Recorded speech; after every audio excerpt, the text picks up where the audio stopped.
Hello everyone. I haven't done a video for a long time, and I figured it was about time I did another one, and I'm really motivated because of this bizarre attack on the Dalai Lama. And what really sparked me was I read this thing today called it said the right sword, the wrong hands. And you know that I'm totally up for religions being investigated for abuse. It's most important. And nobody should be above scrutiny. And really all religions need to be checked more.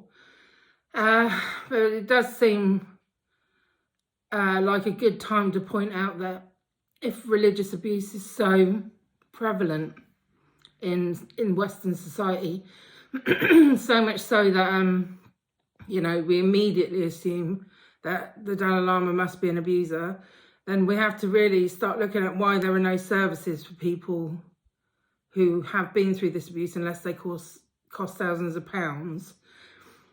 Because anyone coming out of a religious abuse experience is going to be homeless and is going to have nothing. So I do find that interesting that everyone's really quite willing to accept this widespread abuse, but nobody is but there are no official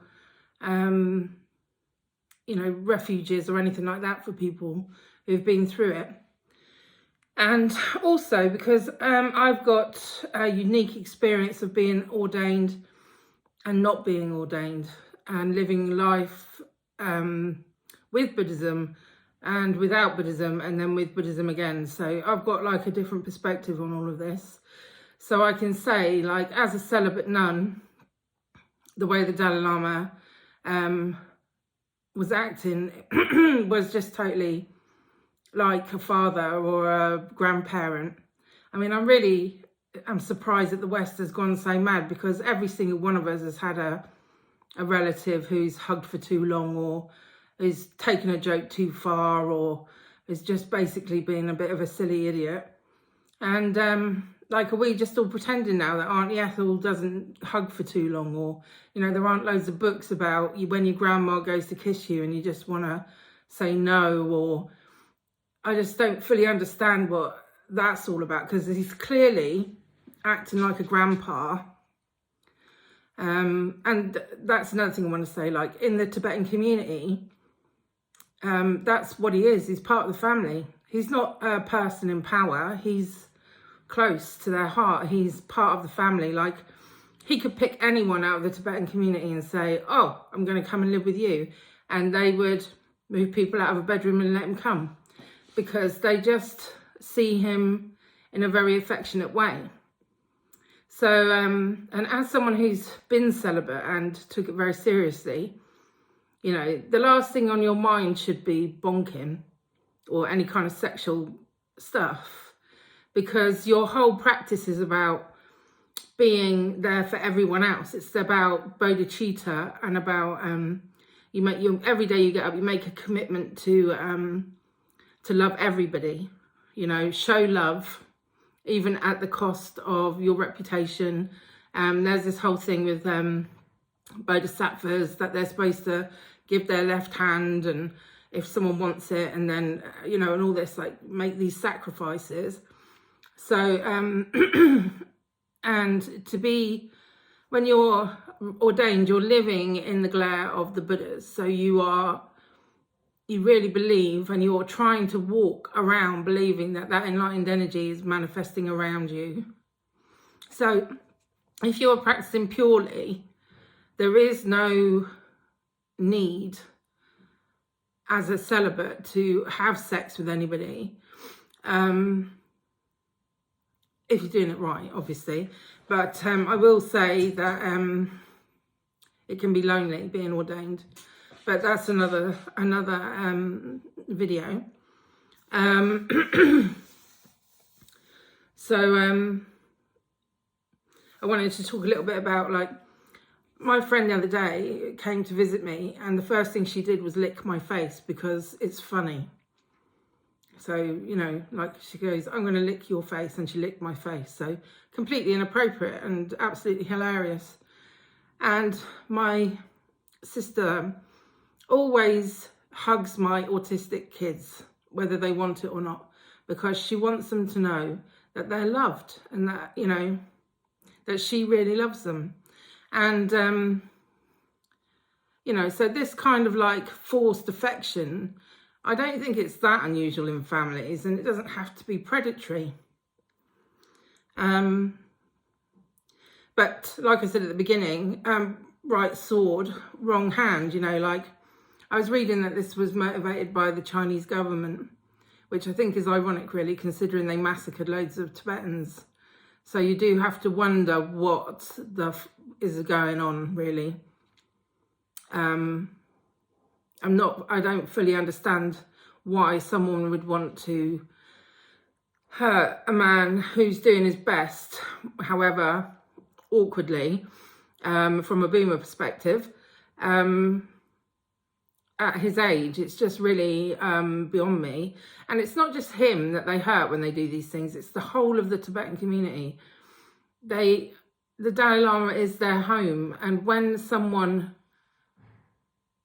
undermines him and upsets him and causes him harm, it hurts everybody in the community.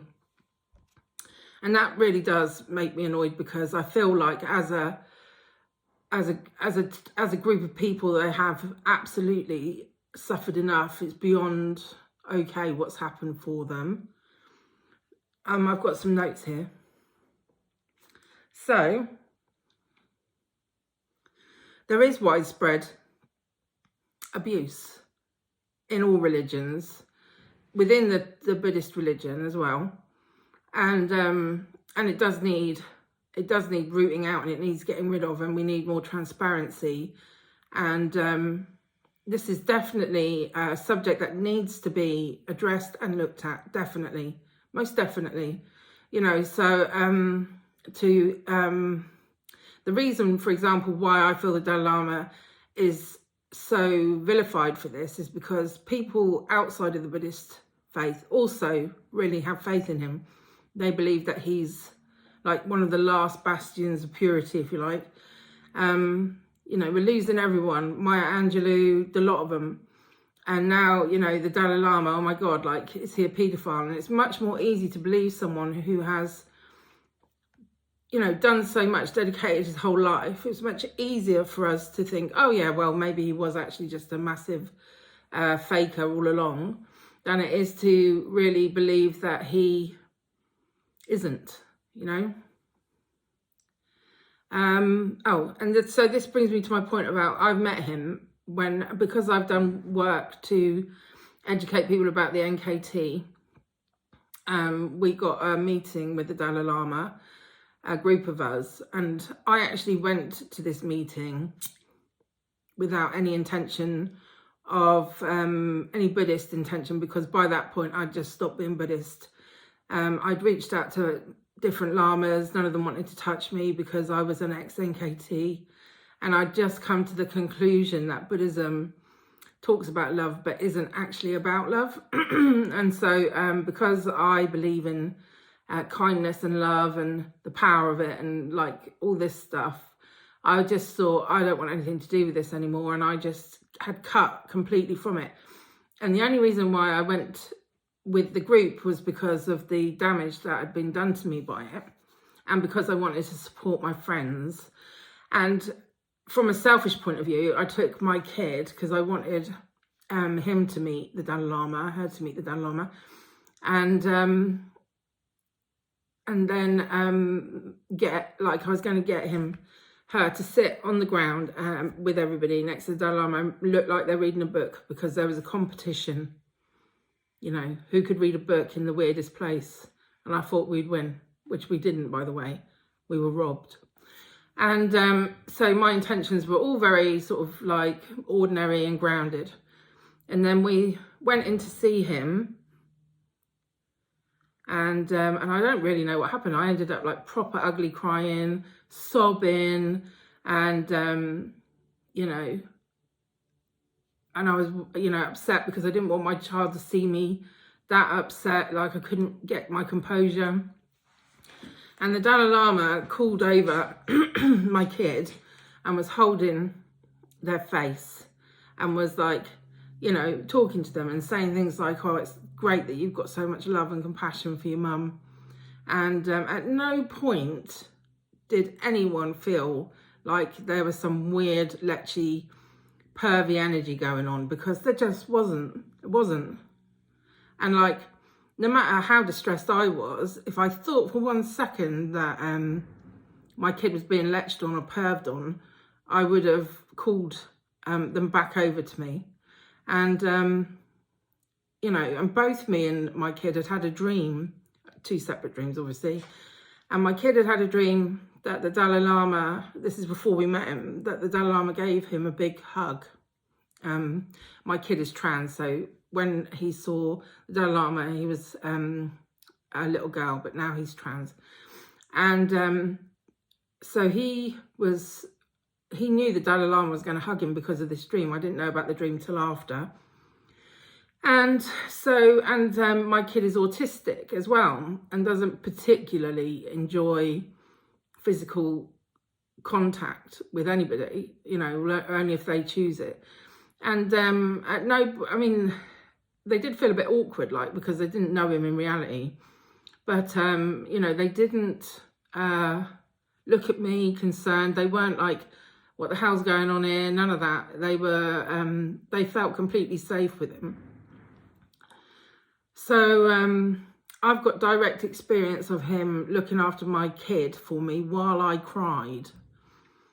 And he blew my mind, actually, because he's like some high being, you know, like he's hanging out with the stars, he's this, that, and the next thing. But he was really so caring towards my kid. And he, at the end of this meeting where we got to talk about the fact that, you know, the NKT don't let anyone read any other books than NKT books and all of this stuff, we managed to tell him a few things. I'd calmed down, everything had stopped, and I thought, right, well, we're all going to go now. So I was getting my stuff together. Then we had to sit and have a photo. I wasn't really up for that because obviously I'd been ugly crying, my face was swollen. I was like, no. And then we were all standing around after this, and I thought at some point this is going to end. And the Dalai Lama came up to me and he gave me this massive hug. It was so big, and it just reminded me of like my dad or something. And he hugged me for ages. And there was no weird sexual pervy vibes then either. It was all just like, you know, you're lovable, you're a loved person. And so it really boils my piss that we are at the moment ignoring the fact that all of our grandparents, aunties and so forth are, you know, inappropriate like this at times. And like, there is obviously the Tibetan thing. What do they call it? I can't speak Tibetan. Che le sa, eat my tongue. It's a game, isn't it? It's like, I've got nothing left. So yeah, I'll stick my tongue out, see if you can grab my tongue. And at no point is he like being weird in the video. I mean, it's difficult because, you know, arguably that type of intimacy and stupid behaviour should only be in the living room as far as we're concerned. But, you know, his lack of understanding that the Western world's going to look at that and think, that's gross, is another example of how, you know, if he was a massive contrived pede, he'd know that, wouldn't he? I think from what I've been reading, peds are very secretive and they're very they groom kids and stuff like that. They're not necessarily opportunistic with random kids, but I don't want to claim to be like a ped expert because I'm not. And the other thing I was thinking, I was in complete PTSD meltdown when I was in that group with him. And he is the only person in the world, literally the only person in the world, that has been able to meet me in that space and still love me. And it's blew my mind completely, because, you know, it takes a really grounded person to be able to do that. And I felt like it showed me that he's been there, that he's gone through this like total devastation, because he recognized me in it. He recognized the situation. So, you know,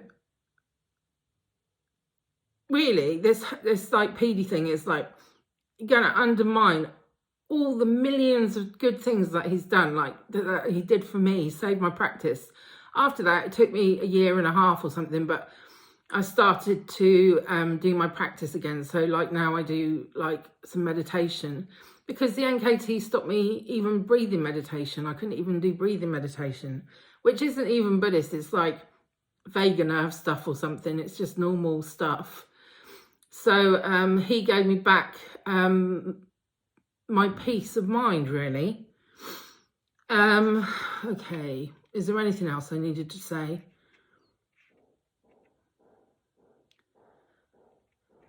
Oh, just that he's family, that I was in PTSD. We had dreams about him.